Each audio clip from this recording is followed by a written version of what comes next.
Madam, విజయవాడలో అంబేద్కర్ విగ్రహ ఆవిష్కరణ చాలా ఘనంగా జరిగింది. 125 ఫీట్. అయితే అంబేద్కర్ విగ్రహ ఆవిష్కరణ టైంలోనే పక్కన లేజర్ షోలో జగన్మోహన్ రెడ్డి గారు చిత్రాన్ని కూడా వేశారు. అది కొంతమంది వైఎస్ఆర్సీపీకి చెందిన నాయకులందరూ కూడా జగన్మోహన్ రెడ్డి అలాగే అంబేద్కర్ గారు ఇద్దరు కూడా సంఘ సంస్కర్తలు, వాళ్ళిద్దరూ ఒకటే అని చెప్పేసి అంటున్నారు. సో దాని గురించి మీరేమంటారు? అభిమానం ఎక్కువైనప్పుడు అలాగే ఉంటుందండి.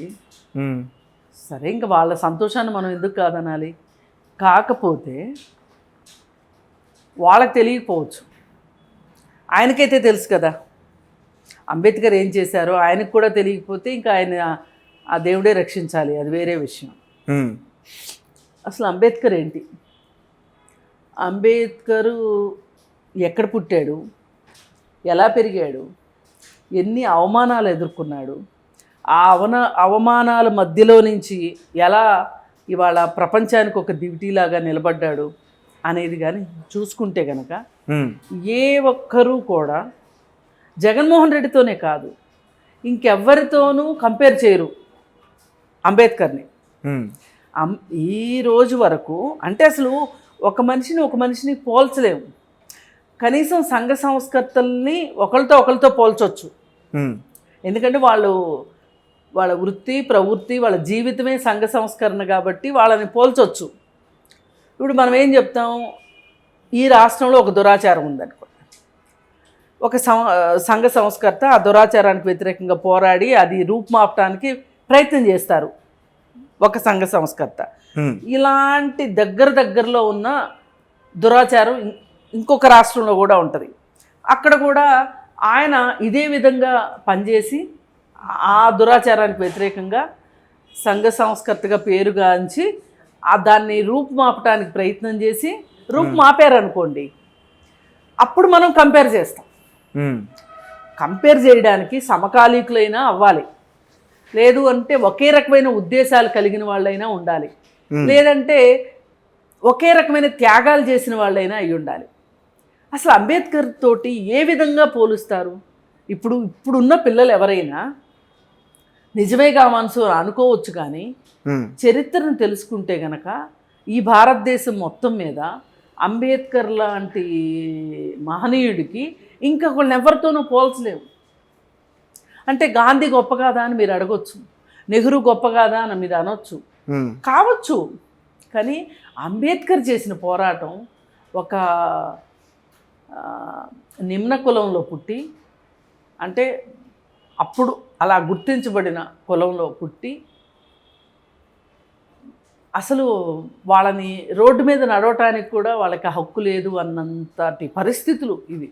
ఆ పరిస్థితుల్లో బహుశా మీకు కూడా ఎక్కడ పాఠాల్లో వినుండరు, అంబేద్కర్ సినిమా కూడా మీరు చూసి ఉండరు. ఆయన అప్పట్లో బాగా కుల దురహంకారం ఎక్కువగా ఉండేది, అంటరాంతనం ఉండేది, అస్పృశ్యత, అంటరాంతనం ఇవన్నీ తెలుసు కదా మీకు. అప్పుడు చదువుకోవాలి అంటే కూడా ఒక హోదా ఉండాలి, అంటే గొప్ప కులంలో పుట్టి ఉండాలి, బాగా డబ్బులన్నా ఉండాలి, లేదు అనుకుంటే రాజరికము అట్లాంటి వాళ్ళ దగ్గర పెద్ద పెద్ద ఉద్యోగాలు చేసేవాళ్ళన్నా అయ్యున్న పిల్లలే స్కూళ్ళకి వెళ్ళి చదువుకోవటానికి ఉండేది. అలాగే ఆయన మహారాష్ట్రలో స్కూల్కి వెళ్దామని చూస్తే ఆయన్ని క్లాస్ రూమ్లోకి రానివ్వకపోతే ఆయన క్లాస్ బయట కూర్చొని విని నేర్చుకున్నారు చదువు. ఓకే, మనం అసలు ఊహించుకోగలమా? అసలు అలాంటి పరిస్థితి ఉంటే మనమైతే స్కూల్కి వెళ్తామా? అలా చేసిన మనిషి అలా చదువుకుని వేరే దేశాలకు వెళ్ళి ఆయన దాదాపు ఒక 10-15 యూనివర్సిటీల్లో పిహెచ్డీలు చేశారు ఆయన. ఇవాళ పేరెన్నిక కన్నా కొలంబియా యూనివర్సిటీ, జార్జియా యూనివర్సిటీ, ఈ యూనివర్సిటీ, ఆ యూనివర్సిటీ, ఇప్పుడు అమెరికాలో ఉన్న యూనివర్సిటీలు అన్నింటిలో ఒక్కొక్క టాపిక్ మీద ఆయన పిహెచ్డీ చేశారు. అంటే ఆయన జీవితకాలం మొత్తం చదువుకోవటానికే సరిపోయింది. ఓ పక్కన పోరాటం చేస్తూ ఓ పక్కన చదువుకున్నారు. మరి భారతదేశం వచ్చిన తర్వాత ఆయన ఫలానా బావిలో, ఫలానా చెరువులో తక్కువ కులం వాళ్ళని నీళ్లు ముట్టుకొనివ్వట్లేదు, వాళ్ళు మంచినీళ్ళ కోసం కిలోమీటర్ల దూరం వెళ్ళి తెచ్చుకోవాల్సి వస్తుంది. ఊర్లో చెరువు ఉంటుంది, ఆ చెరువులో నీళ్ళు వీళ్ళు ముట్టుకోకూడదు అనే నిబంధనలు ఉన్న చోట ఎవరు ఈ మాట మాట్లాడతారు అని చెప్పి ఆయన పోరాటం చేసి ఆయన కొంతమందిని వెంట తీసుకొని వెళ్ళి ఆ చెరువు దగ్గరికి వెళ్ళి చెరువులో నీళ్లు తీసుకోమని చెప్పారు. ఆయన ఫస్ట్ ఆయన తీసుకొని, ఎలా అయితే మహాత్మా గాంధీ దండి ఉప్పు సత్యాగ్రహం మీరు వినుంటారు, సోషల్ పాఠాల్లో చదువుంటారు. ఉప్పు సముద్రంలో వచ్చే ఉప్పు అంటే ఆల్మోస్ట్ ఫ్రీ, సహజ వనరు అది. ఆ ఉప్పు ముట్టుకోవడానికి వీల్లేదు, ఆ ఉప్పు మీద ట్యాక్స్ వేస్తామని బ్రిటిష్ వాళ్ళు అంటే అందరూ వెళ్ళి ఉప్పు పట్టుకున్నారు. ఉప్పు పట్టుకున్న ప్రతి వాళ్ళని లాఠీ చార్జ్ చేశారు.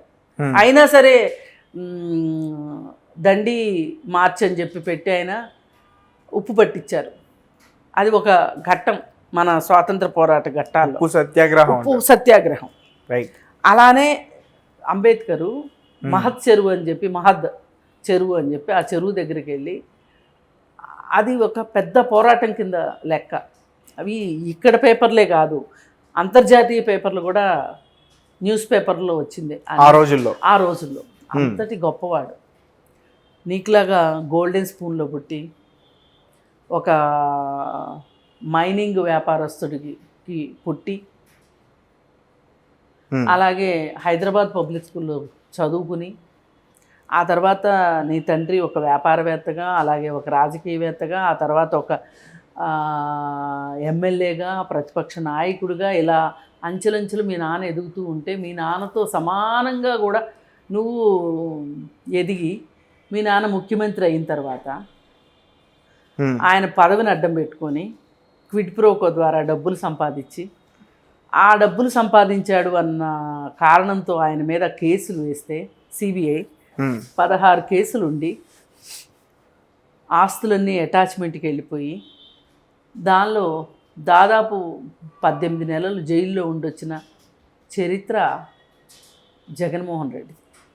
4 అడుగులు వేయటానికి కారులో అరగంటలో కారులో వెళ్ళే ప్రయాణానికి హెలికాప్టర్లు వాడుతున్న ఘనత మీ ముఖ్యమంత్రిది. అలాగే 150-160 కోట్లతో హైదరాబాదులో విగ్రహం అయిపోయింది. అవును, కేసీఆర్ పెట్టింది. ఆ విగ్రహం కట్టడంలోనే ఏదో అవినీతి జరిగింది అని చెప్పి ప్రతిపక్షాలు ఆరోపించిన పరిస్థితుల్లో అంతే విగ్రహాన్ని నువ్వు 450 కోట్లు పైచిలుకు ఖర్చు పెట్టి విగ్రహం పెట్టించావు అంటే అక్కడ కూడా దోపిడీయేనా? ఓకే మేడం, అంటే అక్కడ కూడా అవినీతేనా? అంటే ఇక్కడ హైదరాబాద్లో విగ్రహానికి 165 కోట్లు అయినాయి, అంతే. అదే విగ్రహం విజయవాడలో పెట్టడానికి 450 కోట్లు అయింది. ఓకే, మిగతా డబ్బు ఎక్కడికి వెళ్ళింది? మహా అయితే ఇక్కడికి అక్కడికి ఒక 6 నెలలు తేడా, అంతే కదా. 6 నెలల్లో పెరిగిన ద్రవ్యోల్బణం ప్రకారం ఒక 10 కోట్లు వేసుకో, 20 కోట్లు వేసుకో అనుకుందాం. అసలు అంబేద్కర్ విగ్రహం పెట్టడానికి మీరు ఓట్లు సంపాదించడం కోసం ఈరోజు అంబేద్కర్ విగ్రహం పెట్టారు. మీకు అంబేద్కర్ మీద ప్రేమ లేదు అని చెప్పి ఎన్నోసార్లు, అంటే అంబేద్కర్ని ప్రేమించలేదు అని అంటే దళితులను ప్రేమించలేదని అర్థం. దళితుల మీద దాడి చేశావు అంటే అంబేద్కర్ మీద దాడి చేసినట్టే లెక్క. అయితే ఇదే అంబేద్కర్ బొమ్మ పెట్టే విషయంలో కూడా నువ్వు అవినీతికి పాల్పడ్డావు. నువ్వు పడ్డావా, నీ అధికారులు పడ్డారా, నీ ఎమ్మెల్యేలు పడ్డారా, నాకు సంబంధం లేదు. ఎందుకు ఒకే రకమైన బొమ్మ ఇక్కడ ఈ కాస్ట్కు దొరికితే ఒక్క 300 కిలోమీటర్ల దూరంలో, హైదరాబాద్కి విజయవాడకి 300 కిలోమీటర్లే కదా, 300 కిలోమీటర్ల డిస్టెన్స్లో ఇంత రేటు పెరిగిపోయిందా? లేదు, దానికి దీనికి ఓ 10 సంవత్సరాలు తేడా ఉంది అంటే ఖర్చులు పెరిగినాయండి అంటే అర్థం ఉంది. అంటే మీ అవినీతి ఎక్కడ దాకా వెళ్ళిందో చూడండి. కొంచెము బడి గుడి అంటారు, యుద్ధం కూడా 6ంటికి ఆపేస్తారు అని అంటారు.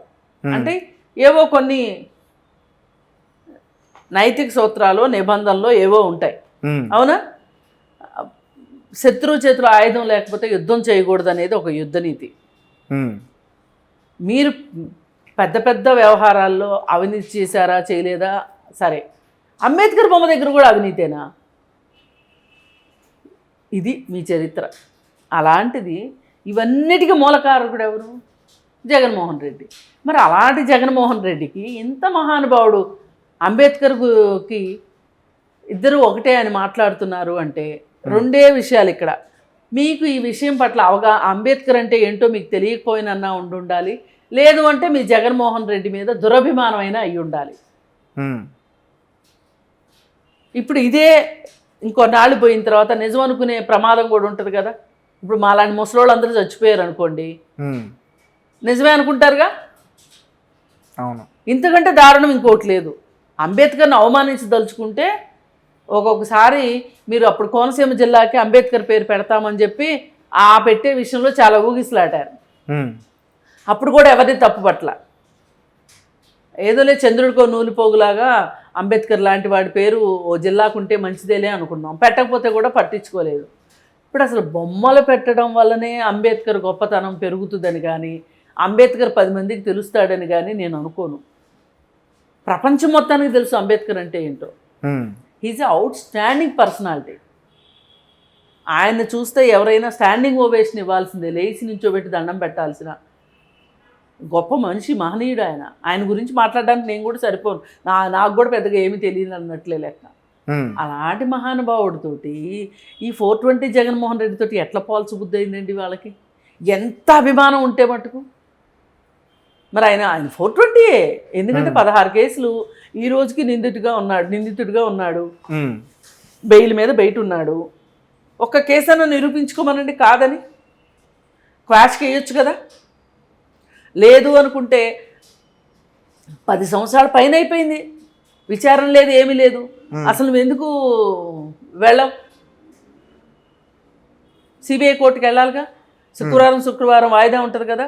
నేను ముఖ్యమంత్రిని కాబట్టి నాకు చాలా బిజీ పనులు ఉంటాయి కాబట్టి నేను వెళ్ళను అని చెప్పి ఇప్పటికి ఒక 3,500 ఈ లెక్కేసిన తర్వాత ఇంకొక 100 అయ్యి ఉంటాయి వాయిదాలు. ఇన్ని వాయిదాలు వేసుకుంటా నువ్వు కూర్చొని నువ్వు అసలు కోర్టుకి వెళ్ళే ధైర్యం ఉందా? తొందరగా అంటే వాయిదాలన్నిటికీ వెళ్తే తొందరగా కేసు కనుక క్లియర్ అయిపోతే నువ్వు దోషమని బయటపడితే కష్టమనా? అసలు ఇన్నిసార్లు నువ్వు ముఖ్యమంత్రి అయితే మటుకు ఇన్నిసార్లు తీసుకుంటావా నువ్వు? మైలేజ్ తీసుకోకూడదు కదా. అందుకని ఎవరు బుద్ధి తక్కువలో తెలిసి తెలియని వాళ్ళు మాట్లాడారో తెలియదు, కానీ ఇది విస్తృతమైన ప్రచారంలోకి వెళ్ళవలసిన అవసరం ఉంది. అంబేద్కర్ ఏంటి, అంబేద్కర్ వ్యక్తిత్వం ఏంటి, ఆయన చరిత్ర ఏంటి, ఆయన పూర్వపరాలు ఏంటి, ఆయన సాధించిన విజయాలేంటి. ఇవాళ సీనియర్ ఎన్టీఆర్ రాజకీయాల్లోకి వచ్చిన తర్వాత 80s తర్వాత రాజకీయాల్లోకి వచ్చిన తర్వాత ఆడవాళ్ళకి ఆస్తి హక్కు గురించి మాట్లాడాడు ఆయన. అంబేద్కర్ ఎప్పుడు మాట్లాడాడు తెలుసా అండి? 1950sలో ఆడవాళ్ళ ఆస్తి హక్కు గురించి మాట్లాడాడు, హిందూ కోడ్ బిల్లు గురించి మాట్లాడాడు, ఆడవాళ్ళకి రాజ్యాంగంలో ఉన్న హక్కులు ఏమేమి హక్కులు ఉండాలి, దానిలో ఆస్తి హక్కు ఉండాలన్నాడు, రాజకీయపరమైన హక్కులు ఉండాలన్నాడు. ఇవాళ ఉమెన్ రిజర్వేషన్స్ గురించి ఈరోజు మాట్లాడుతున్నాం, ఆయన ఆ రోజే మాట్లాడాడు.